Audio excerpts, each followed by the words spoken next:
আসসালামু আলাইকুম দর্শক, আপনারা দেখতে পাচ্ছেন বৈঠকাটা বাজারে। এই আমি আছি যে ইসলামী ব্যাংকের এজেন্ট ব্যাংকিং বৈঠকাটা বাজারের মাস পয়েন্টে। এর পাশে কিন্তু একটা অবৈধ এনজিও রয়েছে, সেটার নাম ছিল এসডিও। এই যে আপনারা দেখতে পাচ্ছেন এই যে এসডিও, যার কারণে এখন কোনো সাইনবোর্ড নাই। এই এসডিওটা চালাইতো কে আমি আপনাদের একটু দেখাচ্ছি, আপনারা একটু লাইভটা সবাই দেখেন। এই এসডিওটা কে চালাইতেছে সবাই একটু দেখেন।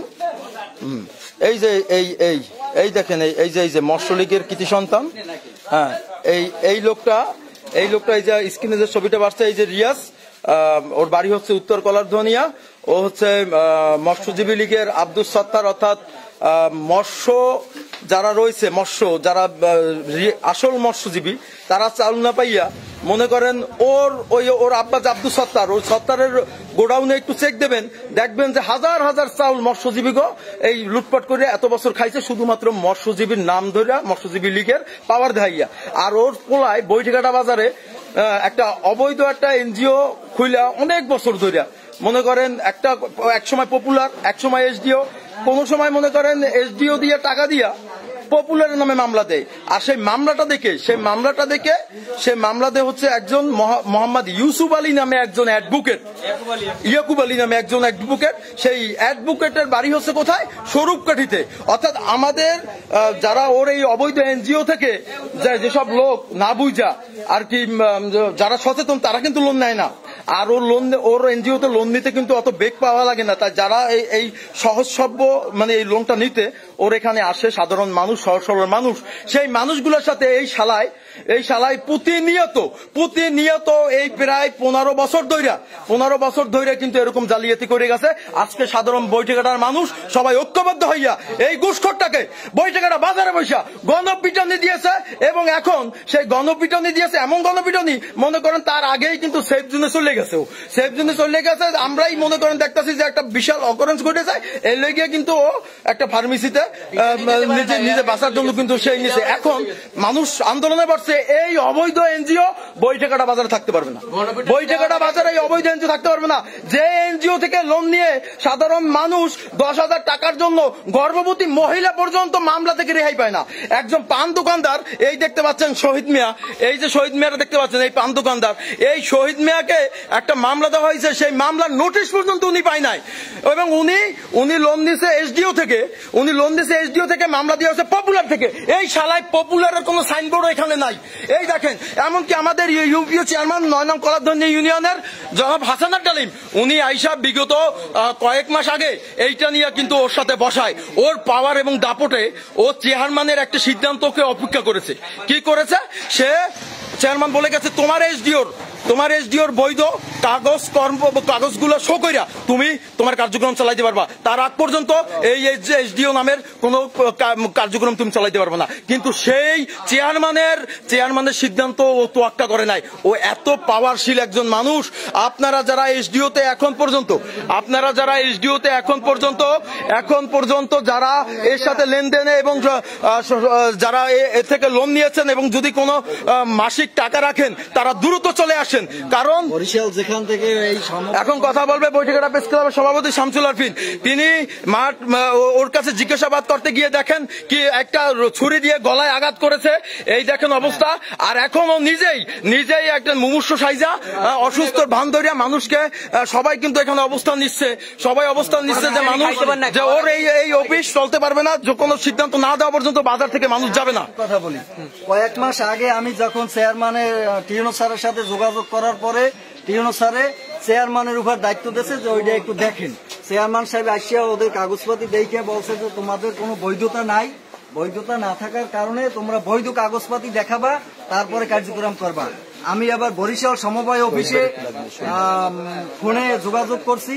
যোগাযোগ করার পরে তারা বলছে যে এই সমবায় সমিতি আমাদের কাছ থেকে লাইসেন্স নিয়েছিল, কিন্তু আমাদের শর্ত ভঙ্গ করার কারণে আমরা এটা অবৈধ ঘোষণা করছি। আমাদের অফিসের সামনে এই অবৈধ সমবায় সমিতির তালিকা টানানো আছে, কিন্তু ওরা সেটা উপেক্ষা করে জনগণের রক্ত চুষছে এবং শতকে শত আমাদের এই নিরীহ মানুষকে যারা ক্ষুদ্র ঋণ গ্রহণ করছে এদেরকে মামলা দিয়ে জেল খাটাচ্ছে।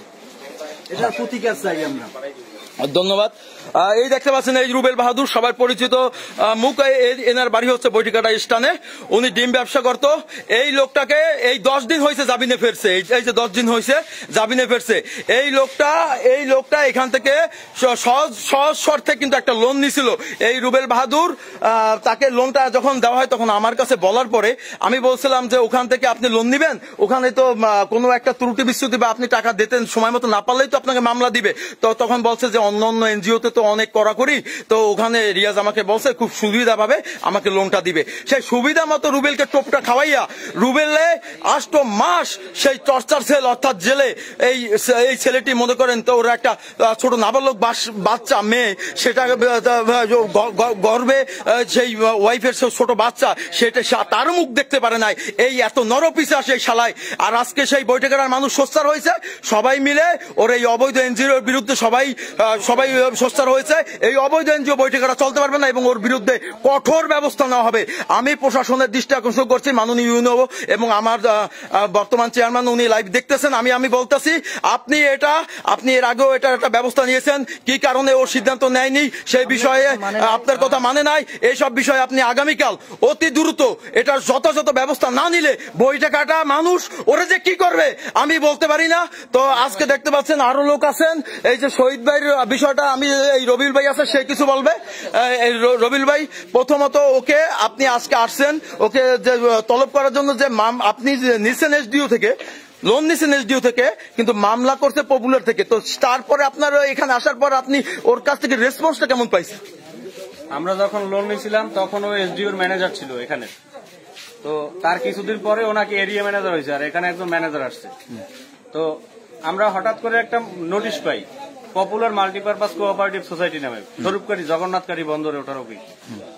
ওখানে লেখা আছে যে শহীদুল ইসলাম অমুক অমুক ঠিকানা, তিনি আমাদের এই অফিসে এসে মানে জগন্নাথকারী বন্দরের অফিসে গিয়ে তিনি 2.5 লাখ টাকার একটা মামলা লোন নিছে 6 মাস মেয়াদি 6 কিস্তিতে।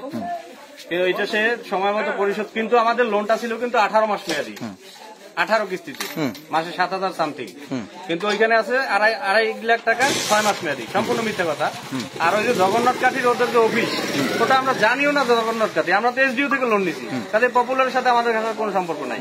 একটা উকিল নোটিশ আসছে, উকিল নোটিশ আসার পরে আমি ওই উকিলের কাছে কথা বলছি ফোনে যে এই নোটিশটা আসার কারণ কি, করেন যে আপনারা একটা লোন নিছেন পপুলার থেকে, সেইখান থেকে নোটিশ হয়েছে, যে আমরা তো কোনো লোন নেই নাই। বলছে তাহলে ওখানে যে অভিযোগকারী আছে বাদী, ওনার সাথে কথা বলেন, জাহিদুল ইসলাম ওনার নাম। তা আমি ওই জাহিদুল ইসলামের নাম্বারে ফোন দিলাম। ফোন দেওয়ার পরে আমি ওনাকে বললাম যে দেখেন এখানে তো এসডিও নামে অফিস, আমরা তো আপনাদের অফিসে কখনো যাইও না, চিনিও না আপনাদের। আর আপনি জাহিদুল ইসলাম কে? আপনাকে তো আমি চিনি না, তা আপনি শহীদুল ইসলামকে চেনেন কিভাবে? আমি এটাও তাকে জিজ্ঞেস করছি তার উচ্চতা কত, তার গায়ের রং কি, সে কিছু বলতে পারে নাই। তাহলে এখন যাকে আপনি চেনেন না, কখনো দেখেন না, সে আপনার অফিসে গিয়ে আপনার কাছ থেকে 2.5 লাখ টাকা লোন নিছে। আবার আমরা সেই লোনের ক্ষেত্রে আমরা এসডিওর কাছে একটা চেক দিছি আল আরাফা ইসলামী ব্যাংকের। সেই চেক এখানে আল আরাফা ইসলামী ব্যাংকের একটা আউটলেট আছে, আমাদের চেক ডিজনার হলে হবে এইখানের আউটলেটে। হ্যাঁ, সেখানেও ঠিক আছে, তারা স্বরূপকাঠি বন্দরে একটা অফিস দেখাইছে যেখানে হেড অফিস বলে, সেখানে হোক আল আরাফা ইসলামী ব্যাংকের সেই শাখায় আউটলেট চেকটা ডিজনার হোক, কিন্তু আমাদের চেকটা ডিজনার হয়েছে বানারীপাড়া শাখায় গিয়ে। আমার কাছে সব ডকুমেন্ট আছে। হ্যাঁ, পরে জাহিদুল ইসলামকে বললাম আপনারা এই মামলা টামলা এগুলো সব করে নেন, আমরা এখানে লেনদেন শুরু করতেছি, সমস্যা নাই, আমরা টাকা দিয়ে দেবো, অল্প টাকা পাবে, সঞ্চয় আছে কিছু, আর কিছু কিস্তিও দেওয়া হয়েছে। তো ওরা হিসাব করলে মনে হয় 50,000 বা 60,000 টাকা সর্বোচ্চ পাইতে পারে। তো আমার ভাই এক পর্যায়ে ব্যবসা বাণিজ্য এরকমের লোনের কারণেই হয়ে সে দূরে গেছিল, আবার তারা এনে বর্ষায় বসাইছে 1 বছর যাবত এদের অফিসের সামনেই, এই হচ্ছে এদের অফিস, আর এই সে ব্যবসা করে, কোনো ব্যানার নেই। সে বারবার তাদেরকে অফার দিছে যে দেখেন আপনারা আমার কাছ থেকে টাকা নেওয়া শুরু করেন, আর লোনের আপনারা মামলার বিষয়টা আপনারা গুছাই ফেলেন। তারা বলছে কি আপনারা কোর্টে বোঝেন, আপনারা হেড অফিসে বোঝেন। এখন আমরা তো এসডিও থেকে মামলা নিছি, আমরা তো পপুলার থেকে নেই নাই। পপুলারের সাথে আমরা কি বুঝবো? পপুলার তো আমরা চিনিও না, আমরা চিনি এসডিও। এসডিওর অফিসে ম্যানেজারের কাছে গেলে ম্যানেজার বলে এটা আমরা বুঝি না, এটা আমরা পারবো না। তাহলে এইটা কিরকম? এটা তো মানুষকে ফাঁদে ফলাইয়া ডাইরেক্ট হয়রানি করা, একটা মানুষকে নিঃস্ব করে দেওয়া। আর চেক ডিজনারের মামলায় কোর্ট থেকে যে কি রায় হয় এটা দেশের প্রত্যেকটা মানুষ জানে। হয় সে জেল খাটা বাধ্যতামূলক এখানে চেক ডিজনারের মামলায়, আর এরা এটাই চায়, আজকে এই বৈঠকাটায় এখন পর্যন্ত 4 থেকে 5টা জাতীয় পর্যায়ের এনজিও আছে, বিরাট, পদক্ষেপ, আশা, তারপরে আপনার রিক, শক্তি, এরকম জাতীয় পর্যায়ে 5-6টা এনজিও আছে। এইরকম প্রত্যেকটা কোন এনজিওরই কোনো রেকর্ড নাই যে তাদের একজন গ্রাহক একটা মামলায় হয়রানি হয়েছে বা ওয়ারেন্ট হয়েছে আজ পর্যন্ত একদিন জেল খাটছে।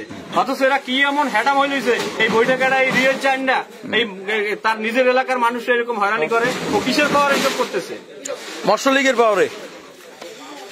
এগুলোর আমরা খুব দ্রুত এগুলোর প্রতিকার চাই। এলাকাবাসীর প্রতি আমাদের অনুরোধ, আপনারা এই বিষয়ে সোচ্চার হন। এই ধরনের এনজিওর কাছ থেকে আপনারা যাবেনও না, তাদের কাছ থেকে টাকা পয়সা নিবেও না, তাদের কাছে সঞ্চয় রাখবেন না। এরা দালাল, এরা হচ্ছে অরিজিনাল সুদের ব্যবসায়ী, আর সুদের ব্যবসায়ী কখনো ভালো হয় না।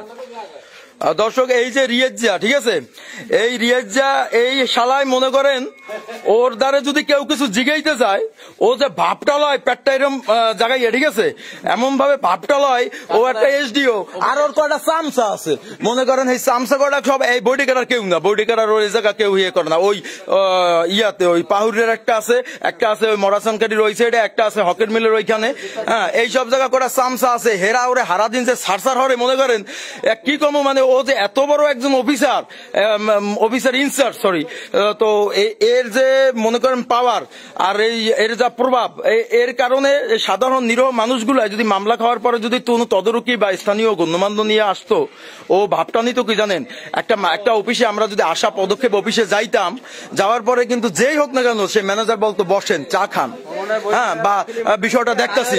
আর এই শালার দ্বারে গেলে কেউ রে তোয়াক্কাই করতে না, আর এমন ভাবে ভাবটাও লইয়ে বইতো বুঝায় ওর বাপে মনে করেন এই বৈঠকাটা বাজারের একটা মনে করেন সায়েন্সাত হওয়ার কথাই। কারণ এই যে অবৈধ এনজিও আজকে না, প্রায় এক যুগের বেশি ধরে বৈঠকাটা বাজারে ব্যবসা করছে।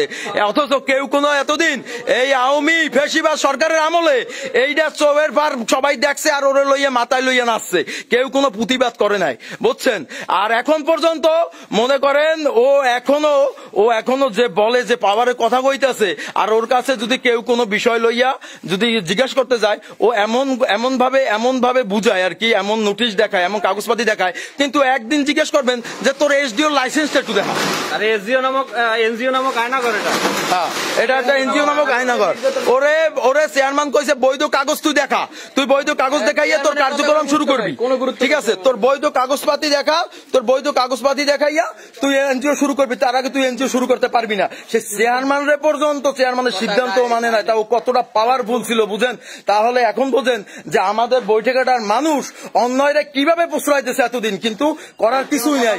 মানুষের বাক স্বাধীনতা ছিল না, মানুষ কইতে পারতো না, কারণ ওর বাবা হইলো মৎস্য লীগের এই নাজিরপুর উপজেলা কলারধন্যের বিশাল এক নেতা আনলে, যার দোতলায়, ঠিক আছে, যার দোতলায় মনে করেন পরিষদের চালগুলো টলারে করে নিত, কেউ কিছু কইতে পারতো না, ঠিক আছে।